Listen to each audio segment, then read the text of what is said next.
মাত্র বাড়ি আসলাম, পুরো দেখতে পাচ্ছ ভূত করে দিয়েছে পুরো। কি ভাবছো তো দিদিভাই কোথায় গিয়েছিল, এইমাত্র বাড়ি আসলাম বলছে। চলো দেখাই। সকাল থেকে দেখো, আজকে ছিল দোল, এই কারণে কিন্তু সকাল থেকে কিন্তু মানে আমাদের জানো তো পূর্ণিমা থাকলে কীরকম কাজবাজ থাকে, পুরো বাড়িটা কিন্তু আগে ছোঁচ দিতে হয়েছে, তারপর যাই যে মেয়েদের তো নানা রকমের কাজ থাকে সেগুলো সারলাম। সেরে এখানে দেখো আকন্দ ফুলটা তোমাদেরকে দেখাচ্ছি, এত সুন্দর দেখো, পুরো গাছটা পুরো ছেয়ে গেছে, দেখতে পাচ্ছ তোমরা?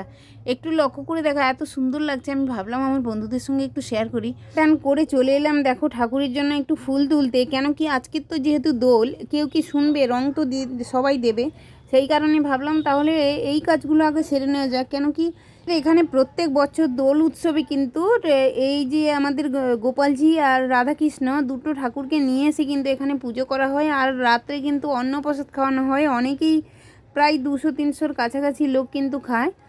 কারণে ভাবলাম তাড়াতাড়ি কাজগুলো সেরে নিলে তাহলে কিন্তু এইগুলো পুজোর কাজটা করতে পারবো, তাই না? তো এখানে দেখো তোমাদের দাদাভাই তো আজকে বাড়িতে ছিল, যেহেতু পুজো কালকে এসছে, এই কারণে দেখো এই যে এটা কিসের শরবত বলো তো, গাঁদা পাতা। গাঁদা পাতার শরবত আর কাঁচা ছোলা আর কাঁচা বাদাম, তো ওটাকে ওদেরকে দিয়ে দিলাম।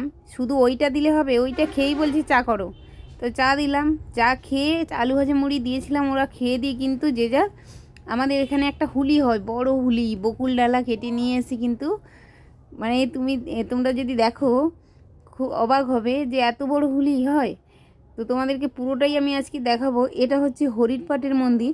তোমাদের আমার যে ভিডিও তোমরা দেখছো, কারা কারা এই মন্দিরে গেছো একটু কমেন্টে জানাবে। তো আমরা একটু আগে এসেছিলাম, দেখো আমাদের এই যে গোপালজিকে সবাই নিয়ে বেরিয়ে পড়েছি আমাদের বাড়িতে নিয়ে যাওয়ার জন্য।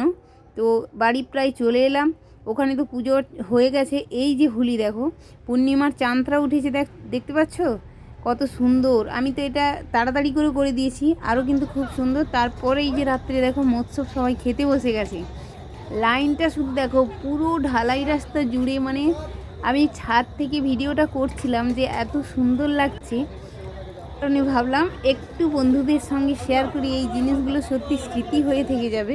আর ওই যে তোমাদের দাদাভাই দেখো প্রসাদ নিয়ে যাচ্ছে, ওরা কিন্তু সবাই প্রসাদ দিচ্ছে। কেন তো ঠাকুর আনতে গেলে প্রচণ্ড আনন্দ হয়, বছরে একটাই দিন, তো সবাই মানে এত আনন্দ করেছি বলতে পারবো না। এই যে দেখো সকালবেলা চান পান করে এখানে বসেছি, এত মানে ক্লান্ত লাগছে, কালকে এত নাচ করেছি যে পা সব ফুলে গেছে, সেই কারণে সব চান ফান করে এখানে এসে একটু বসলাম।